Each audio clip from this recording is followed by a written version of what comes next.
July 2022 part third current affairs.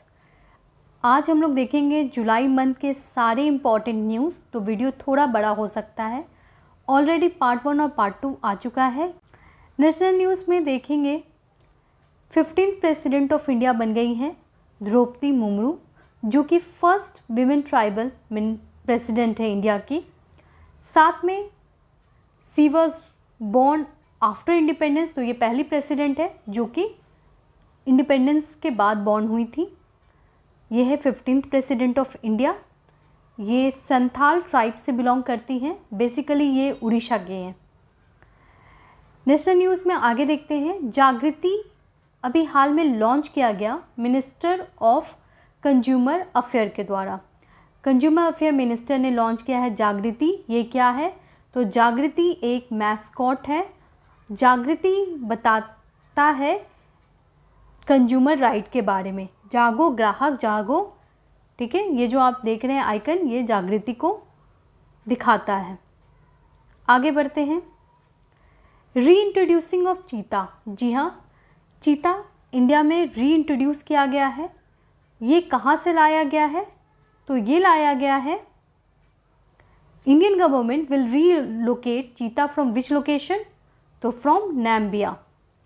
Reintroduction of cheetah from Namibia to Kunopalpur national park Madhya Pradesh. तो ध्यान रखें, ये कहाँ शिफ्ट किया जा रहा है? Kunopalpur national park Madhya Pradesh. India has recently sign an agreement with which country regarding judicial cooperation under India neighbourhood first policy. काफ़ी न्यूज़ में था। नेबरहुड फर्स्ट पॉलिसी के अंतर्गत इंडिया ने एग्रीमेंट साइन किया है मालदीव्स के साथ। अभी मालदीव्स के प्रेसिडेंट इब्राहिम मोहम्मद सोली इंडिया में आए और यहाँ पे इन्होंने प्रेसिडेंट द्रौपदी मुर्मू से मुलाकात की। अगस्त 1 से 4 तक इनकी मीट रहेगी, ऐसा बताया गया है। और ये एक फॉरेन डिप्लोमेसी मीट है, काफ़ी इम्पॉर्टेंट है इंडिया के लिए। नेशनल न्यूज़ में आगे देखते हैं। Prime minister Modi inaugurated India's first international exchange at. काफ़ी इंपॉर्टेंट न्यूज़ है। प्राइम मिनिस्टर नरेंद्र मोदी ने इनोग्रेट किया है इंडिया का पहला इंटरनेशनल एक्सचेंज। कहाँ पर? तो ये किया गया है गांधीनगर में। देखिए, गांधीनगर यानी कि गुजरात में बन रहा है गिफ्ट सिटी। गिफ्ट सिटी यानी गुजरात इंटरनेशनल फिनेंशियल टेक्नोलॉजी, जो कि इस्टेब्लिश किया जा रहा है गांधीनगर में। इसी के अंतर्गत इंटरनेशनल एक्सचेंज स्टार्ट किया जा रहा है गांधीनगर में। इंटरनेशनल एक्सचेंज होने से ये फ़ायदा होगा कि जो भी बाहर से इंडिया आएंगे उनको उनकी करेंसी आसानी से चेंज हो सकती है, और ये फिनेंशियल टेक्नोलॉजी अपग्रेडेशन के लिए स्टेप लिया गया है। आगे बढ़ते हैं।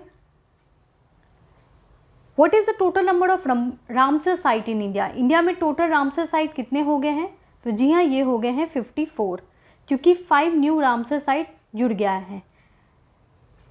कारिकेली बर्ड सेंचुरी, पिजावरम मैनग्रोव, पालाकोरानाई मार्स, ये तमिलनाडु के वेटलैंड है जिनको इंक्लूड किया गया है रामसर साइट में।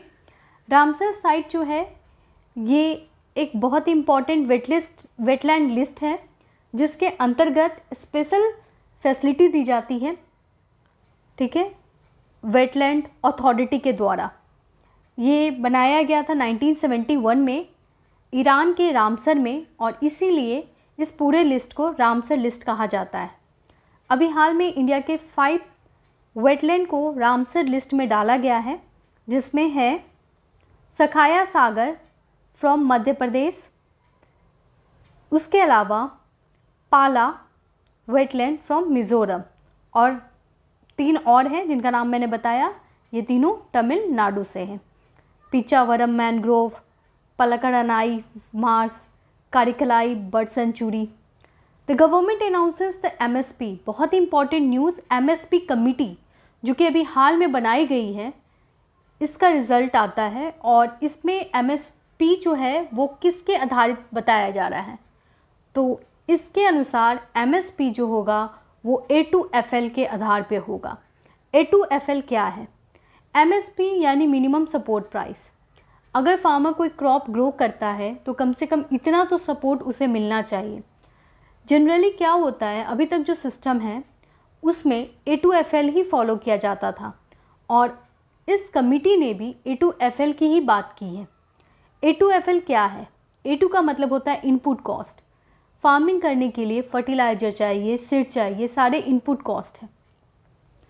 प्लस FL क्या है? Labour cost. तो लगभग ये 1.5 टाइम्स होता है कॉस्ट ऑफ प्रोडक्शन का, यानी कि MSP अभी तक जो सिस्टम है उसके अनुसार 1.5 टाइम्स है क्रॉप के प्रोडक्शन कॉस्ट का, और वही फार्मर को दिया जाता है MSP। MSP से रिलेटेड क्वेश्चन बार बार एग्जाम में आते हैं तो थोड़ा देख लेते हैं। एक नई MSP कमेटी बनाई गई जिसमें 29 मेंबर हैं और ये कमेटी के चेयरमैन कौन है? वो है संजय अग्रवाल। MSP कौन डिटरमाइन करता है इंडिया में? तो MSP of food crop determined by ministry of agriculture. Government of India, ministry of agriculture बताता है MSP। किसके रिकमेंडेशन से? Commission for agricultural cost and prices, जिसको CACP भी कहा जाता है। तो इस तरह से MSP इंडिया में बताया जाता है। याद रखें, न्यू MSP कमेटी के चेयरमैन कौन है? Sanjay Agarwal. Richest women in Asia according to Bloomberg billionaire index कौन है? तो वो रिचेस्ट वीमेन है सावित्री जिंदल, जो कि OP जिंदल ग्रुप, जो कि एक स्टील कंपनी है, उसकी ऑनर है। इनका नाम सावित्री जिंदल है, काफ़ी न्यूज़ में है। ये बनी है एशिया की richest women Bloomberg millionaire index के द्वारा। अगर हम लोग बात करें रोशनी नादर की, तो वो रिचेस्ट वीमेन इंडिया लिस्ट में आई है, पूरे इंडिया की सबसे रिचेस्ट वीमेन है। आपने यहाँ देखा ना, ये जो लिस्ट है वो एशिया का है, richest women in Asia according to Bloomberg billionaire index. तो पूरे एशिया में रिचेस्ट वीमेन कौन है? तो वो है सावित्री जिंदल। नेक्स्ट स्लाइड पे है रिचेस्ट वीमेन इन इंडिया, ठीक है। इनका नाम है रोशनी नादर। इनके पास 84,350 करोड़ रुपीस है और ये इंडिया की रिचेस्ट वीमेन है। आपको बताना है किस लिस्ट में ये रिपोर्ट आया गया है, मतलब किसका ये रिपोर्ट है। तो ये रिपोर्ट निकाली गई है कोटेक प्राइवेट हुडोन लिस्ट के द्वारा, जिसमें रोशनी नादर इंडिया की रिचेस्ट वीमेन है, जिनकी टोटल इनकम क्या है? 84,350 करोड़। रोशनी नादर जो है वो SCL कंपनी ऑनर की बेटी है। Richest person in Asia, Asia में सबसे रिचेस्ट पर्सन कौन है? तो मुकेश अंबानी का नाम आया था, फोर्ब्स मैगजीन ने लिस्ट निकाला था, और उसके अलावा गौतम अडानी का भी नाम आया था, और विमेन में सावित्री जिंदल का नाम आया था। फ्लैग कोड ऑफ इंडिया काफ़ी न्यूज़ में था क्योंकि इसमें की गई है बदलाव। फ्लैग कोड ऑफ इंडिया काफ़ी न्यूज़ में है क्योंकि फ्लैग कोड ऑफ इंडिया 2022 में कुछ चेंजेस किए गए हैं। जैसे कि न्यू रूल के अनुसार अब फ्लैग को किसी भी टाइम होस्ट किया जा सकता है। अभी तक केवल सनराइज और सनसेट के टाइम में ही फ्लैग को होस्ट किया जा सकता था, यानी रात में आप फ्लैग नहीं फहरा सकते। लेकिन अब इस रूल में चेंज किया गया है और आप रात में भी फ्लैग होस्ट कर सकते हैं। ये रिवाइज किया गया है हर घर तिरंगा कैंपेन के अंतर्गत। ये एक कैंपेन है जिसमें 13 to 15 अगस्त के बीच में आपको ये अधिकार दिया जाता है कि आप झंडा किसी भी टाइम फहरा सकते हैं, और इसी संदर्भ में फ्लैग कोड में चेंजेस किए गए हैं और न्यू कोड का नाम है फ्लैग कोड ऑफ इंडिया 2022। इसी कोड के अंतर्गत ये भी बताया गया पॉलिस्टर फ्लैग और मशीन मेड फ्लैग का भी इस्तेमाल किया जा सकता है। हालांकि ये चेंजेस पहले भी हुई हैं, लेकिन अभी आपको याद रखना है कि अब फ्लैग को किसी भी टाइम में होस्ट कर सकते हैं इंडिया में, ठीक है, रात में भी होस्ट किया जा सकता है। आगे बढ़ते हैं। India largest floating solar power project कहाँ बन रहा है? तो ये बन रहा है तेलंगाना में। NTPC limited company commission Telangana has recently inaugurated India largest floating solar power project at Ramagundam, Telangana. तो तेलंगाना में बनाया जा रहा है इंडिया का सबसे बड़ा फ्लोटिंग सोलर पावर प्रोजेक्ट। याद रखें, NTPC से बना रहा है। देश काफ़ी न्यूज़ में था, देश बिल। ये क्या है? देखिए, development of enterprise and service hub.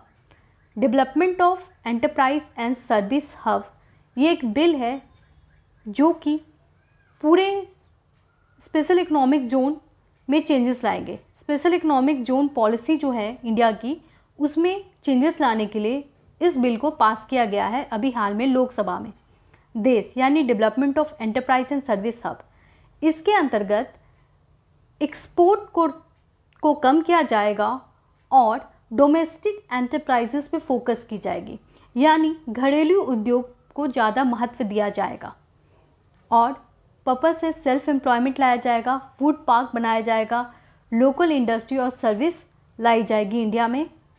ठीक है, तो ये इंडिया के जो हमारा ट्रेड पॉलिसी है उसमें बदलाव करने की बात कर रहा है। साथ में स्पेशल इकोनॉमिक जोन पॉलिसी, जिसके अंतर्गत इंडिया के कुछ रीजन में स्पेशल फैसिलिटी दी जा रही थी ताकि फॉरेन डायरेक्ट इन्वेस्टमेंट ज़्यादा से ज़्यादा हो, उस पॉलिसी में कुछ चेंजेस किए जाएंगे और उस चेंज का नाम है देश। देश यानी development of enterprise and service hub, जिसके अंतर्गत डोमेस्टिक इंडस्ट्री पे फोकस किया जाएगा। आगे बढ़ते हैं। देखिए, मोनार्क एक बटरफ्लाई है जो कि अभी काफ़ी न्यूज़ में है। क्यों? क्योंकि ये आ गई है endangered list of IUCN। IUCN यानी international union of conservation and nature. ये एक बहुत ही इंपॉर्टेंट लिस्ट है और इस लिस्ट में कौन से जानवर किस पोजीशन में है ये बताया जाता है। ऐसे में मोनार्क बटरफ्लाई की संख्या काफ़ी कम होने के कारण इसे इंडेंजर्ड लिस्ट में डाला गया है। Monarch butterfly north America, south America, India जैसे कंट्री में मिलती है और इनकी संख्या काफ़ी कम हो गई है, इसीलिए इसे इंडेंजर्ड लिस्ट में डाला गया है। देखिए, यहाँ पे करंट अफेयर कवर किया जा रहा है पूरे मंथ का, तो वीडियो थोड़ा बड़ा हो सकता है लेकिन PPT काफ़ी इम्पॉर्टेंट है, तो ज़रूर देखें। कंबाइंड थिएटर कमांड स्टैब्लिश किया जा रहा है इंडिया में। ये कमांड क्या है? देखिए, राजनाथ सिंह ने अनाउंस किया है कंबाइंड थिएटर कमांड का, जिसके अंतर्गत थ्री विंग है। एक इंडियन है, इंडियन आर्मी है, इंडियन नेवी है, इंडियन एयरफोर्स है। ये तीनों साथ में मिलकर काम करेगा और इसे कहते हैं थ्री विंग। जब ये थ्री विंग साथ में मिलकर काम करेगा तो उसका एक कमांड चाहिए, उस कमांड को कहते हैं कंबाइंड थिएटर कमांड और इस कमांड को कंट्रोल किया जाएगा और एक सेंटर बनाया जा रहा है, command centre.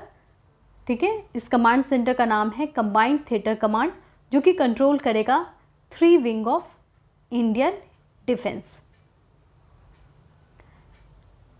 Quiz of the day देख लेते हैं। एक छोटा सा सवाल है, स्टैच्यू ऑफ पीस अभी हाल में अनवील किया गया था, कहाँ पे ये बताएं। और वीडियो में कहीं भी डाउट हो तो ज़रूर पूछें और वीडियो की जो PPT है, PDF है, वो आपको टेलीग्राम ग्रुप पे मिलेगा, जिसका लिंक डिस्क्रिप्शन बॉक्स में दिया हुआ है। इंटरनेशनल न्यूज़ देख लेते हैं। दिनेश गुणवर्धना, ये नाम तो आपने सुना ही होगा, ये बन गए हैं new prime minister of Sri Lanka. जी हाँ, श्रीलंका इंटरनेशनल न्यूज़ में काफ़ी इम्पॉर्टेंट स्टोरी है, क्योंकि श्रीलंका की स्थिति काफ़ी ख़राब चल रही है और अभी हाल में वहाँ पे प्रेसिडेंट तो अपॉइंट हुए थे ही, अब प्राइम मिनिस्टर भी अपॉइंट हुए हैं। ये 15th प्राइम मिनिस्टर है श्रीलंका के। श्रीलंका की बात की जाए तो श्रीलंका इंडिया का एक नेबर कंट्री है और श्रीलंका में 2 कैपिटल है।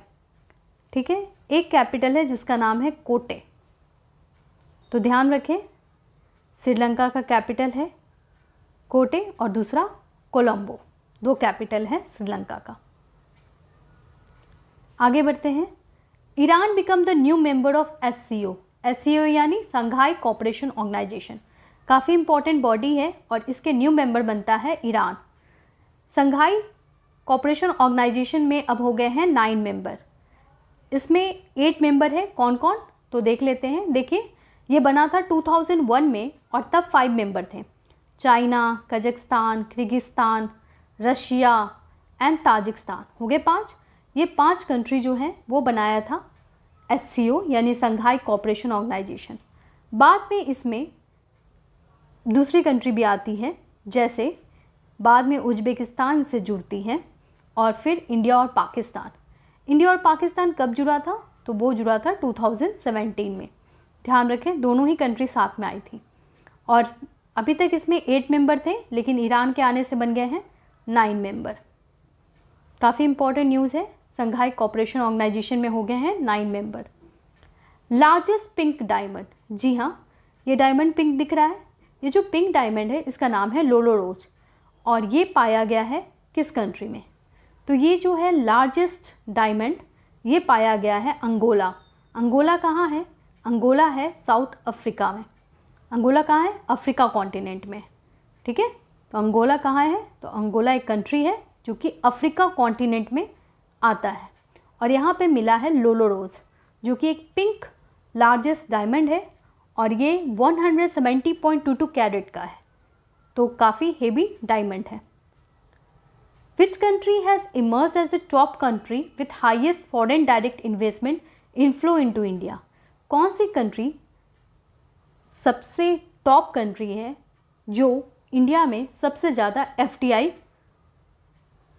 देती है, यानी इन्वेस्टमेंट करती है? तो इंडिया में सबसे ज़्यादा इन्वेस्टमेंट करती है सिंगापुर। अभी हाल में ये रिपोर्ट आई।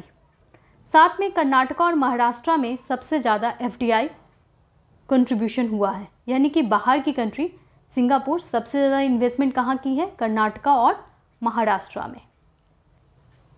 इंडिया और यूरोपियन यूनियन का पहला सिक्योरिटी कॉन्सिलेशन कहाँ हुआ? देखिए, इंडिया और यूरोपियन यूनियन का पहला सिक्योरिटी मीट हुआ है ब्रुसेल, बेल्जियम में। ये मीट काफ़ी इम्पॉर्टेंट है क्योंकि ये पहला सिक्योरिटी मीट है जहाँ पे डिस्कस किया जाएगा यूरोप, इंडो पैसिफिक और इंडिया नेवर की पॉलिसी के बारे में और सिचुएशन के बारे में। तो ये एक सिक्योरिटी मीट है और पहली बार यूरोपियन यूनियन के साथ इंडिया ने किया है। कहाँ पे? ब्रुसेल, बेल्जियम में। SCO फॉरेन मिनिस्टर मीट, जी हाँ, अभी मैंने आपको बताया संघाई कोऑपरेशन ऑर्गेनाइजेशन में न्यू मेंबर आ चुकी है। कौन? ईरान। तो ईरान बन गया है न्यू मेंबर। अब हो गए हैं उसमें total 9 member. SCO foreign minister meet अभी कहाँ पे हुआ? तो ये हुआ ताशकेंत, यानी कि उज्बेकिस्तान में। उसके अलावा ये याद रखिएगा कि SCO को रिप्रेजेंट कौन किया है इंडिया की तरफ से? तो वो है S जयशंकर, जो कि इंडिया के फॉरेन मिनिस्टर हैं।